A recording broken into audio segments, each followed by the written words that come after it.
Kevés dolog annyira kizárólagosan a sajátunk, mint az arcunk. Identitásunk egyik legalapvetőbb eleme egyszerre a legintimebb és mégis legpublikusabb részünk.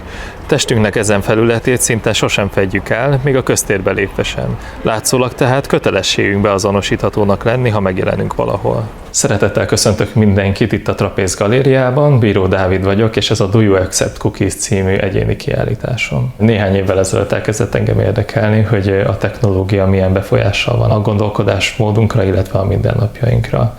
Például ebben a sorozatban az arcfelismerő rendszereket vizsgálom, illetve azt, hogy a nagy technológiai cégek hogyan használják fel a személyes adatainkat. Ebben a munkámban a GDPR-ból, illetve Privacy Policy-ból emeltem ki szemelvényeket, illetve hoztam kontextusba ezekkel a portrékkal. Hogyha végigolvassuk az összes feliratot, akkor kialakul egy ilyen bizalmatlan viszony azzal kapcsolatban, hogy vajon érdemes-e ezekre a vállalatokra rábízni ezeket a rendkívül privát, rendkívül értékes információkat. Míg a kinti tér, ahol az előző munka inkább a probléma kontextusát mutatja be. Itt a benti tér sokkal inkább már az arcfelismerő rendszerekre koncentrál, sőt továbbá arra, hogy milyen stratégiákat alakíthatunk ki arra, hogy ezekkel a technológiákkal együtt éljünk. A munkámat úgy kezdtem, hogy megpróbáltam megismerni ezeket az algoritmusokat, hogy hogyan működnek, hogy hogyan tudjam őket kijátszani.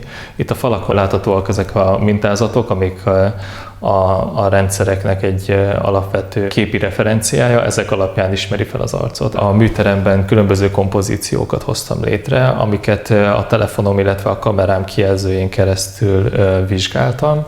Amikor valamelyik eszköz felismerte, hogy a képen van valamilyen szempontból egy arc, és ezt maga a sajátos, ugye ilyen keretszerű jelével jelezte, akkor gondoltam, hogy elkészült a kép. Arcábrázolás annak a határán mozog, hogy mi az, ami egy algoritmus által észlelhető emberi arc, illetve mi az, ami egy ember számára, egy emberi percepció számára is arcként feldolgozható kép. Engem elsősorban az érdekel, hogy ezek az arcfelismerő rendszerek hogyan befolyásolják mondjuk a privát szféránkat, amíg mondjuk a social médiából ki tudunk lépni, vagy el tudjuk utasítani a sütiket a különböző honlapokon, addig mondjuk a köztérre telepített arcfelismerő rendszerekről nem tudunk elbújni. A kiállításnak a célja az, hogy a néző elgondolkodjon arról, és egy kritikus nézőpontot alakítson ki a technológiáknak a működéséről, illetve a felhasználási módjáról. Az arcfelismerő rendszereket elsősorban a bűnmegelőzés hívta életre, viszont el kell gondolkodni arról, hogy vajon mikor válhat ez a technológia akár egy autoriter megfigyelésé is. A jelenlegi anyag az csak egy felütése a problémának, szerintem sok különböző aspektus létezik, amit szerintem még érdemes boncolgatni. Emiatt majd még fogok további képeket létrehozni, illetve további kompozíciókkal kiegészíteni a sorozatot.